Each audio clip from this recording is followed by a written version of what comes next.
Assalamualaikum warahmatullahi wabarakatuh. Bismillahirrahmanirrahim. Alhamdulillahirabbil alamin.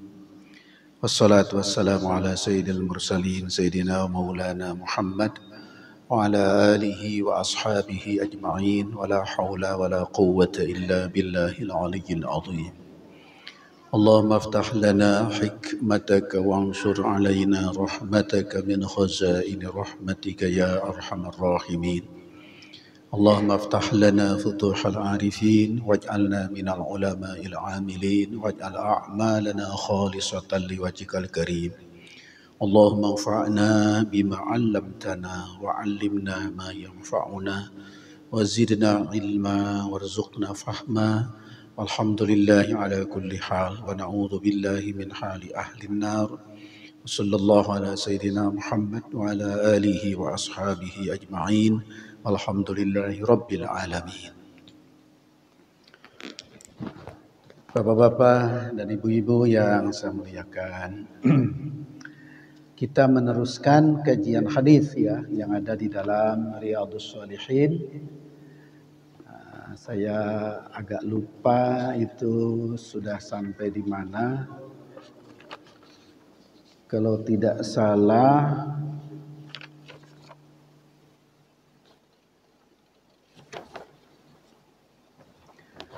ada, kalau di buku kuning ini ada halaman 100 ya.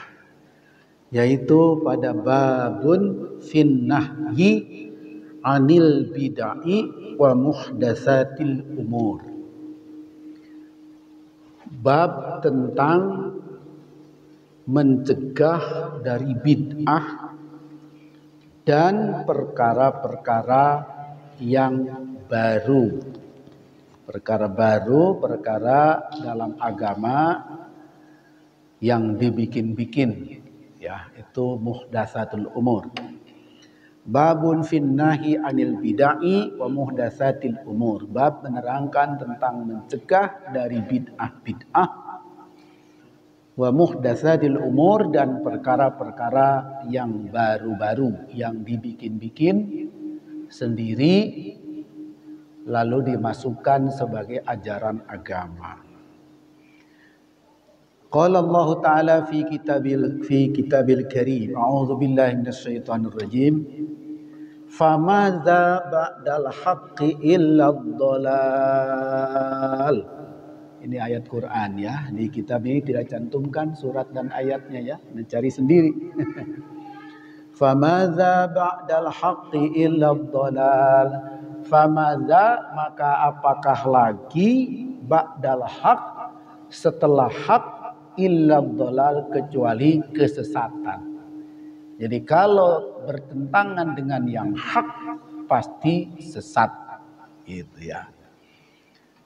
Wa qala ta'ala, Allah berfirman lagi di dalam ayat lain. Ma farratna fil kitabi min syai'. Ma farratna, tidak dilewatkan, tidak kami lewatkan fil kitabi, dalam kitab suci, min syai'in, dari sesuatu apapun. Jadi pokok-pokok agama itu sudah ada di dalam kitab suci. Ya, tidak ada yang terlewatkan berkaitan dengan pokok-pokok agama. Maka sering dikatakan usuluddin, pokok-pokok agama. Setelah telah dibagi oleh para ulama ulumuddin kepada 3, yaitu akidah, syariah dan akhlak, maka ketiga bagian itu, baik akidah, syariah maupun akhlak, ada pokoknya, ada furuknya, ada usulnya, ada furuknya. Sebagian orang berpendapat setiap akidah itu usul, setiap fikih syariah itu furuk. Ada yang mengatakan begitu. Tapi ulama-ulama yang menurut saya lebih cermat, pada dasarnya baik akidah, syariah maupun akhlak ada usul, ada furu. Ya, ada pokok, ada cabang. Saya ambil contoh usul dan furu dalam akidah. Kita beriman bahwa Nabi Muhammad itu nabi dan rasul, itu pokok. Tidak percaya kepada hal tersebut bukan Islam. Kalau sudah Islam lalu tidak percaya, murtad. Kemudian Nabi Muhammad itu Isra, ada dalam Al-Quran. Subhanalladzi asra bi'abdihi laila ila akhir ayat. Nabi Muhammad sebagai nabi diimani dan itu masalah pokok dalam agama.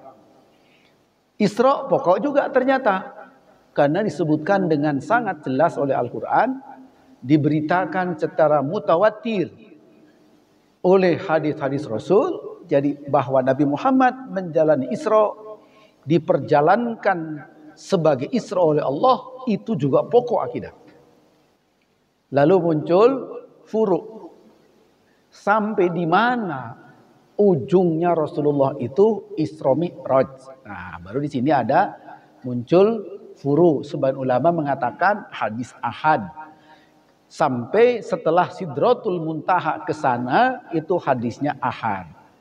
Oleh itu ada orang mengatakan itu urusan furu. Jadi kalau tidak mempercayai itu tidak sampai murtad.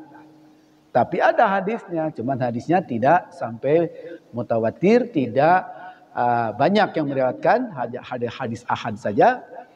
Maka itu cabang dari akidah. Jadi dalam akidah pun ada usul, ada furu. Di dalam ibadat ada usul, ada furu. Di dalam akhlak ada usul, ada furu. Nah, yang dimaksud di Quran tidak ada hal yang dilewatkan. Sesuatu pun berkaitan dengan usul, berkaitan dengan pokok agama. Wa qala ta'ala, ayat yang ketiga yang dikutip, Allah Subhanahu wa taala berfirman dalam ayat lain, fa in tanaza'tum fi syai'in farudduhu ila Allahi war Rasul. Fa in tanaza'tum, jika kalian berselisih pendapat, pendapat ya, fi syai'in, dalam suatu perkara, farudduhu, maka hendaklah kalian mengembalikan perkara itu ilallah, kepada sumbernya yang datang dari Allah, war rasuli, dan sumbernya yang datang dari Rasul, ai alkitabi was sunnah, yaitu kembali kepada Al-Quran dan Sunnah. Di sini menunjukkan juga bahwa problem atau problematika keagamaan ada furu, ada usul, ada furu. Yang sering terjadi perbedaan adalah urusan furu. Kalau usul ya seragam lah. Kalau furu banyak berselisih. Nah, perselisihan ini tetap harus terbimbing dengan baik.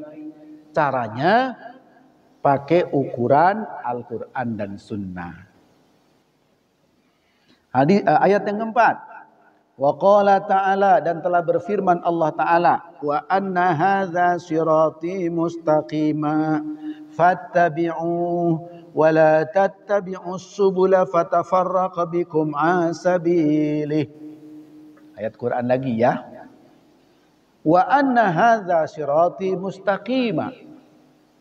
Wa anna, dan bahwasanya hadza ini itu agama Islam yang diajarkan Rasulullah.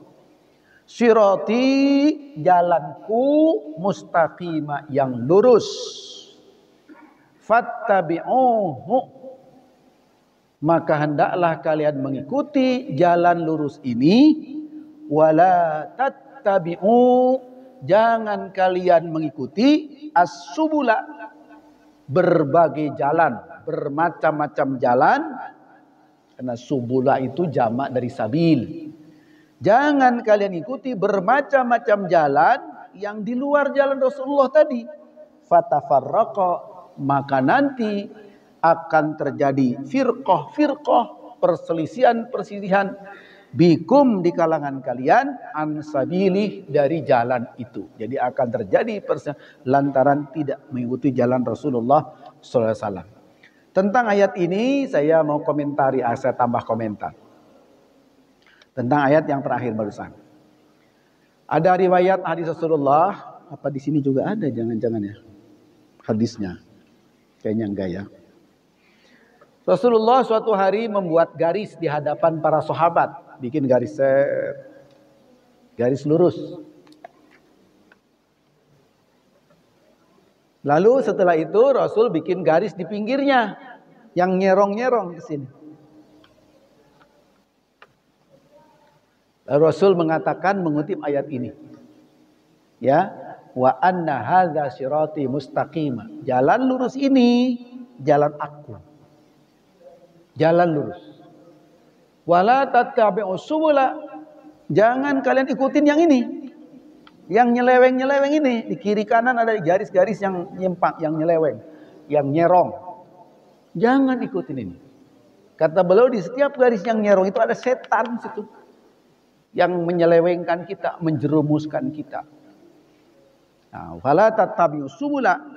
Jangan ikuti ini. Di setiap garis ini ada setan. Setan yang ngajak-ngajak kita supaya tersesat. Kalau ikut ini, fatafarra bikum an sabili. Maka kalian itu akan berselisih-selisih, menyimpang, nyerong keluar dari jalan yang lurus. Nah, itu berkaitan dengan ayat itu, pernah Rasul menerangkannya seperti itu. Wa qala ta'ala. Jadi banyak ayat yang dikutip sini ya. Wa qala ta'ala, Allah Ta'ala berfirman juga dalam ayat yang lain. Qul in kuntum tuhibbunallah fattabi'uni yuhibbukumullahu wa yaghfir lakum dzunubakum. Qul, katakan oleh engkau Muhammad, kepada siapa? Ya kepada semua orang. Kepada umatnya yang mau mendengerin. In kuntum, jika adanya kalian tuhibbunallah, kalian mencintai Allah, fattabi'uni, maka hendaklah kalian mengikuti aku. Ya, rupanya ada juga orang yang merasa mengikuti atau percaya kepada Allah, ya beriman kepada Allah, tapi tidak ngikutin Rasulullah. Salah. Saya juga kepada yang begitu bertanya-tanya, mengenal Allahnya dari mana? Kalau bukan lantaran diajarin oleh Rasul. Mohon maaf sekali ya, ini mungkin saya pernah singgung sedikit. Tahun 70-an, 76, 77 di Indonesia cukup heboh. Ketika muncul yang disebut dengan aliran kepercayaan. Ya, tahun 70-an itu, 77 lah. Sampai saya sholat Jumat di Masjid Al-Azhar, imam Jumatnya Buya Hamka, pakai kunut itu, pakai kunut nazilah. Karena anggapan beliau negeri kita dalam bahaya. Karena waktu itu ada kecenderungan aliran kepercayaan akan dianggap sebagai agama. Aliran kepercayaan. Lalu diinventarisir se-Indonesia ini ada berapa jenis aliran kepercayaan. Kebetulan saya punya bukunya itu, kumpulan itu. Kurang lebih 300 aliran kepercayaan di Indonesia. Yang sekarang ini meletup-letup juga ini. Kayak apa tuh? Ya Az-Zaitun, apa namanya tuh? Siapa Az-Zaitun itu? Siapa? Panji Gumilang. Kemudian muncul lagi di Purwakarta. Punten orang Purwakarta nih. Ada yang percaya Sunda Wiwitan. Pusatnya di Banten. Ada orang Banten di sini? Kita orang Banten semua ya. Sunda Wiwitan. Ternyata dari Baduy sana. Banyak. Lalu di Jawa ada apa lagi? Islam Hakekok. Nah, yang zaman Pak Karno disebut lagi, ada lagi Islam Sontoloyo. Itu kata Soekarno dulu tuh, ada Sontoloyo itu. Sontoloyo itu zaman Soekarno, itu saya masih ingat kata-kata itu. Itu heboh di Kementerian Agama, di DPR waktu itu, ketua DPR-nya waktu masih Pak Idham Khalid. Karena ada kecenderungan oleh Pak Harto diusulkan keyakinan-keyakinan yang berkembang di masyarakat yang disebut dengan aliran kepercayaan atau orang Jawa menyebutnya kejawen. Itu kita harus akui sebagai keyakinan. Lalu orang kejawennya ingin dianggap atau disamakan derajatnya dengan agama. Lalu pakai dalil. Dalilnya Undang-Undang Dasar 45 pasal 29 ayat 2. Bapak hafal nggak tuh Undang-Undang Dasar 45? Hafal nggak? Ada guru apa namanya itu? Zaman dulu ada P4 apa namanya? Ada dosen Bapak. Negara berdasarkan ketuhanan yang Maha Esa pasal 1 ayat 1. Ayat 2, negara menjamin setiap warganya untuk memeluk dan menjalankan agama dan kepercayaannya masing-masing. Kurang lebih begitu kalimatnya. Betul nggak? Ada guru PPKN di sini? Takut saya salah ini. Zaman saya bukan PPKN, civic zaman saya dulu itu namanya itu. Pelajaran civic zaman saya dulu itu. Karena ada kata-kata negara menjamin setiap warganya untuk menjalankan kewajiban agama dan kepercayaannya masing-masing, dianggap dua macam, satu agama, dua kepercayaan. Nah, akhirnya waktu itu orang yang merasa penganut aliran kepercayaan bergerak mereka lewat parlemen ingin disamakan haknya. Jadi misalnya dalam KTP itu agama strik kepercayaan. Kebetulan dia penganut apa nama itu keharingan. Nah, itu di mana itu? Di Batak, di Dayak ya, keharingan. Nah, jadi itu masing-masing boleh masukkan. Itu dianggap agama waktu itu. Itu kecenderungan. Maka Majelis Ulama di bawah pimpinan Buya Hamka waktu itu mulai protes keras. Bahkan tadi saya katakan saya Jumatan di Al-Azhar itu kunut nazilah. Bahaya negeri kita ini. Kalau akan mengakui itu sebagai agama, disamakan dengan agama. Nah ya, jadi mohon maaf. Nah itu adalah aliran-aliran yang mengaku percaya kepada Tuhan yang Maha Esa. Tapi kalau ditanya nabinya siapa, dia nggak ngerti. Mungkin ngerti tapi tidak berani. Kenal Allah tapi tidak melalui nabi. Bagaimana? Gitu. Nah ini saya mohon panjang terangin ayat ini ya. Ini karena pengalaman Republik Indonesia. Jadi tentang aliran kepercayaan itu mau disamakan. Maka waktu itu Pak Nasir memberikan rumus. Yang disebut agama itu rukunnya paling tidak 3. 1, ada keyakinan terhadap Tuhan. 2, ada nabinya. 3, ada kitab sucinya. Baru boleh diakui sebagai agama. Kayaknya masih berlaku di Indonesia. Terakhir, agama yang diakui di Indonesia adalah Konghucu pada zaman Gus Dur. Nah, karena percaya kepada Tuhan, mungkin ada nabinya ya Konghucu itu nabinya.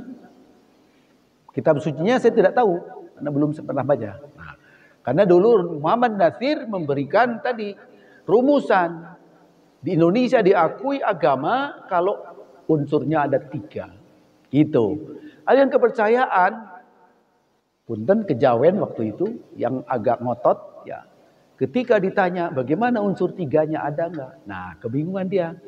Percaya kepada Tuhan. Maka dulu itu setiap malam Selasa itu di TV ada mimbar kepercayaan. Lalu yang isinya Zahid Hussein. Masih ingat gak? Salah satu dana Zahid Hussein yang isi ceramahnya itu. Ngajarinnya ya kita harus baik, berbuat baik. Karena kita percaya kepada Tuhan yang Maha Esa. Gitu. Eling kepada Tuhan yang Maha Esa. Jadi isinya akhlak doang. Tata cara ibadat itu nggak bisa dijelaskan. Ya, rumus-rumusnya tidak bisa dijelaskan, tapi harus berakhlak mulia. Sebetulnya itu cuman adab saja, tata krama saja. Lalu dikutiplah istilah-istilah Jawa. Nah, Ono Pak Harto kebetulan pinter juga istilah Jawa itu. Kalau nggak salah dia ngarang buku Pak Harto itu tentang nasihat-nasihat kejawen itu. Ya kalau soal akhlak sih nggak apa-apa. Mungkin Bapak juga kadang-kadang ikut-ikutan. Tutwuri Handayani. Nah, itu kan dari siapa itu? Ki Hajar Dewantoro itu mah ya. Jadi itu nasihat-nasihat Jawa nenek moyang itu dihimpun nasihatnya, dianggap itu ajaran agama. Tapi ketika mereka dituntut harus jelas tadi agama itu rukunnya 3, mereka menyerah. Akhirnya tidak disamakan dengan agama, tapi strip miring. Agama strip miring aliran kepercayaan gitu ya. Jadi itu tidak berani, tidak mampu untuk menunjukkan bahwa itu agama, tapi diyakini oleh banyak kalangan di Indonesia. Yang tadi saya katakan sampai setahu saya ada 300 jenis aliran kepercayaan yang ada di Indonesia. Saran ulama gimana? Saran majelis ulama gimana? Siapapun yang sekarang itu penganut aliran kepercayaan, kejawen ke Sunda Wiwitan apa, mohon kembali kepada agama yang sebenarnya. Karena itu cenderung sempalan. Nasihat-nasihat kejawen yang cukup sudah lama itu banyak juga diambil dari ulama-ulama Islam, ulama-ulama tasawuf Islam. Banyak. Seperti yang disampaikan oleh Raden Ngabehi Ronggowarsito tentang zaman edan. Ada zaman edan ya. Itu mungkin Bapak tahu tuh. Jadi di zaman edan itu orang yang waras disebut edan. Dan seterusnya. Katanya itu dari Ronggowarsito. Itu dikutip tuh oleh aliran kepercayaan. Usut punya usut, kalimat itu dari Sayyidina Ali. Jadi dari Islam juga. Cuman zaman dulu ulama-ulama Jawa, supaya mudah dicerna oleh orang Jawa, menggunakan bahasa Jawa, menggunakan sastra Jawa, menggunakan budaya Jawa. Padahal intinya serapan dari ajaran Islam yang dibawa oleh para wali songo waktu itu. Kalau begitu, itu bukan ajaran sendiri, tapi ajaran cabang dari ajaran Islam yang disampaikan secara itu.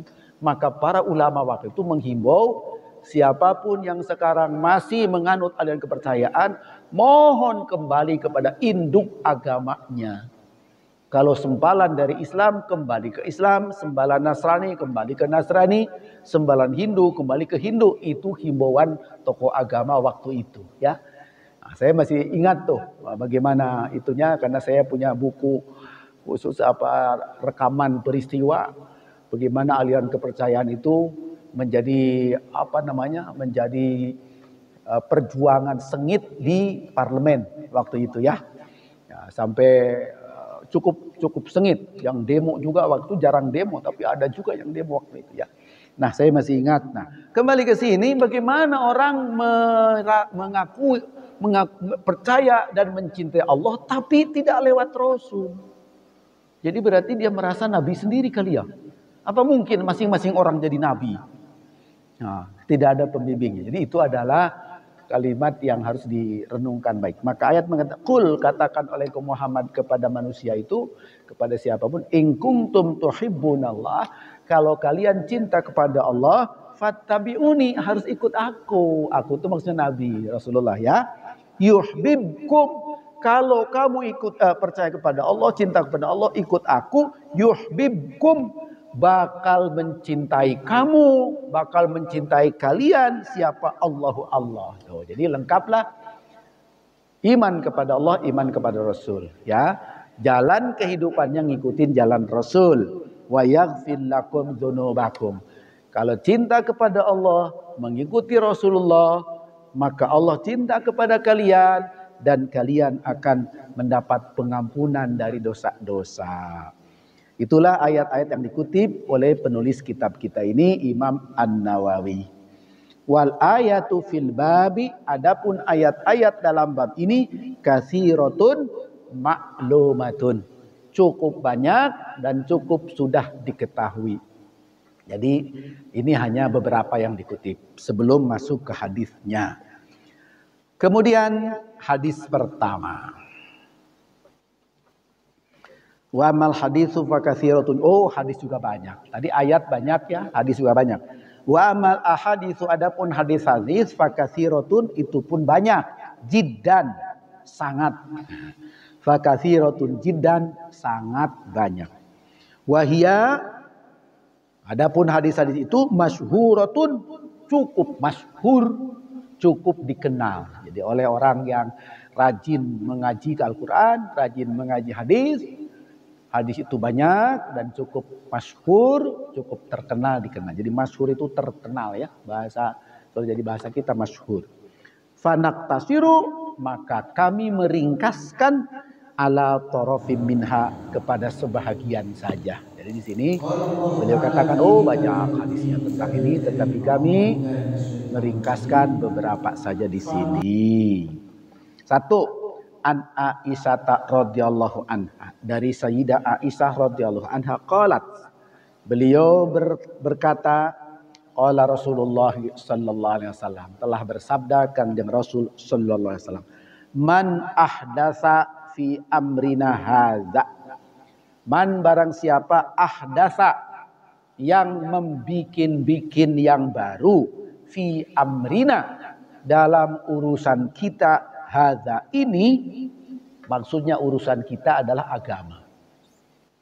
Ma, dengan perkara yang ada itu apa? Ma, perkara laisa minhu, tidak ada dari perkara itu dalilnya. Tidak ada rujukannya dari ajaran Rasul itu. Fahuwa raddun, maka yang dibikin-bikin itu, yang diada-adakan itu, raddun, tertolak. Muttafaqun alaih. Sepakat soal hadis ini Imam Bukhari dan Imam Muslim. Wa fi riwayatin li Muslimin, redaksi dari Imam Muslim kalimatnya begini. Jadi berarti yang tadi itu dari Imam Bukhari. Dari Imam Muslim redaksinya begini. Man amila amalan. Man barang siapa, amila yang beramal. Amal itu bahasa kitanya berbuat ya. Amalan, suatu amal, laisa alaihi amruna, tidak ada pada amal itu perintahku. Fahuwa raddun, maka itu ditolak atau tertolak ya. Inilah yang sering dipakai dalil, tidak boleh kita membikin-bikin bid'ah yang tidak ada rujukannya dari Rasulullah. Cuman ini suka dipakai bertengkar nih hadis ini nih. Di mana letak pertengkaran, sebab pertengkarannya? Apakah setiap yang tidak Rasul lakukan kita tidak boleh lakukan? Nah, sekelompok orang saklek nih, pokoknya Rasul tidak lakukan, jangan, udah gak boleh. Kalau Rasul tidak lakukan gak boleh. Nah, padahal hadisnya bukan begitu. Hadisnya itu tidak ada rujukannya dari Rasulullah, bukan tidak Rasul lakukan. Sebab ada yang tidak Rasul lakukan, kita boleh lakukan. Bahkan ada yang Rasul lakukan, kita tidak boleh lakukan. Jadi bukan gitu rumusnya. Rumusnya sesuatu yang dibikin-bikin, tidak ada sandaran dalilnya dari sumbernya, dari Quran dan Sunnah. Saya ambil contoh yang paling gampang. Peringatan Maulid Nabi Isra Mi'raj di Al-Hikmah. Rasul lakukan apa tidak seperti itu? Tidak. Kalau orang bilang, sebagian orang bilang, nggak boleh itu. Rodun, tertolak itu. Nah, lalu kalau pakai rumus Rasul tidak lakukan, iya. Tapi kalau rumus ini ada sandarannya dari ajaran Rasul, tidak tertolak. Lalu apa sandarannya? Saya ambil contoh Maulid Nabi ya. Apa sandarannya? Rasul sendiri menghormati hari kelahirannya. Satu, nanti kita kembangkan pengertiannya. Kedua, Maulid Nabi itu diisi dengan baca Quran. Baca Quran ada sandarannya? Ada. Maulid Nabi diisi dengan baca sholawat. Ada sandarannya? Ada. Maulid Nabi diisi dengan tausiah. Ada sandarannya. Persisnya seperti itu Rasul belum lakukan. Tapi masih komponen Maulid Nabi itu dari mulai niat sampai tata caranya. Itu semua sumbernya dari Rasulullah, dari agama. Cuman momen itu dipakai untuk peringatan Maulid Nabi persis seperti itu zaman Rasul tidak ada. Nah, disinilah terjadi perbedaan tafsir aplikasi dari ayat ini seperti apa. Nah, oleh karena itu para ulama segera merumuskan. Penulis kitab ini Imam Nawawi menguraikan lagi selain hadis ini nanti ketemu hadis lain tentang gagasan-gagasan baru, man sanna sunnatan hasanatan dan seterusnya. Itu gagasan itu. Gagasan baru yang zaman Rasul tidak ada tapi bisa baik. Maka ini harus digabungkan dengan hadis lain. Kalau cuman ini satu lalu tidak melirik hadis lain, dipahami seperti tadi, terjadilah semua yang tidak ada Rasul tidak boleh. Nah, saya akan tambahkan catatan ini, saya sudah sampaikan waktu ngaji hadis arba'in ya. Sebagai pengetahuan kita saja ya. Nah, ini. Oh, enggak bawa ya. Oh, bukan. Oh, bukan catatan. Sesuatu yang Rasul lakukan, apakah semuanya kita harus tiru, harus lakukan? Ternyata tidak. Ya. Ada yang wajib kita ikutin. Contoh sholat. Shollu kama ra'aitumuni usolli. Haji. Khudhu anni manasyakum. Kita sholat harus ngikutin Rasul. Tidak bisa ngikutin siapapun kalau bukan sumbernya Rasulullah. Hukumnya wajib. Ada yang sunnah. Nah, yang sunnah tentu Rasul lakukan, kita bagus lakukan atau tidak. Contoh, Rasul tidak pernah meninggalkan sholat witir. Lalu kita harus persis seperti Rasul tidak pernah melakukan witir? Ternyata tidak juga. Karena witir kata Rasulullah itu sunnah. Tapi Rasul tidak pernah meninggalkannya. Apa kita wajib juga seperti Rasul tidak pernah meninggalkannya? Ternyata hukumnya tidak. Kita nirunya sunnah. Demikian juga qobliyah subuh. Rasul tidak pernah tinggalkan. Nah, maka berarti yang dilakukan Rasul ada yang wajib kita ikutin apa adanya. Seperti sholat tadi, tata cara sholat. Ada yang sunnah kita ikutin. Ketiga, ada yang makruh kita ikutin. Jadi Rasul lakukan tapi kita jangan, sebaiknya jangan. Gitu ya. Apa itu? Satu, saum wisol. Saum tidak buka. Bukanya saat sahur. Nyambung. Kata Rasul itu buat aku doang. Kamu mah jangan. Maka makruh ikut-ikutan Rasulullah. Itu. Terus memberi julukan dirinya. Ada hadisnya. Beliau punya anak. Yang pertama itu namanya Al-Qasim, laki-laki. Tapi meninggal, masih kecil. Lalu orang memanggil dia Abul Qasim. Dan beliau ridho. Dipanggil Abul Qasim. Tapi Rasul bilang, ini jangan dipakai oleh kalian ya. Kunyah namanya. Tidak boleh bikunyati. Jangan memakai nama kunyahku, kata Rasul. Jadi makruh itu. Berarti Rasul lakukan tapi kita sebaiknya jangan ikutin. Ada yang tidak boleh malah ikutin Rasulullah. Apa itu? Istri lebih dari 4. Tidak boleh. Karena ada padokannya dari Al-Quran maupun Sunnah. Kenapa Rasul sudah terlanjur lebih dari 4. Dan Rasul tidak boleh cerai. Karena kalau cerai itu istrinya tidak boleh dinikah oleh orang lain. Karena Ummul Mukminin. Maka Rasul karena sudah lebih dari 4. Yang lain suruh batas yang 4, sisanya cerai. Nabi Muhammad tidak boleh.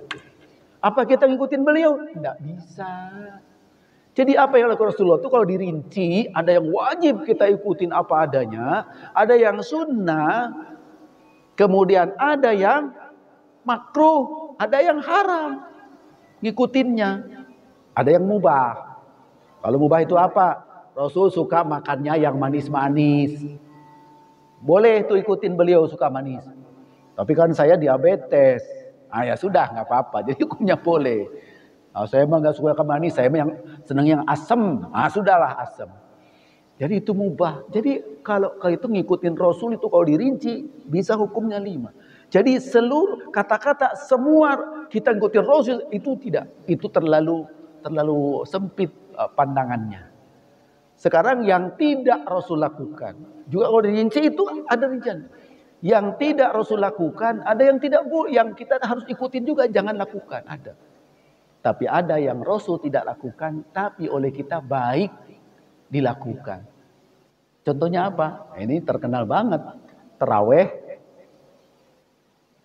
Terawih sebulan penuh berjamaah. Rasul tidak lakukan. Sayyidina Abu Bakar tidak lakukan. Sayyidina Umar yang memulai melakukan.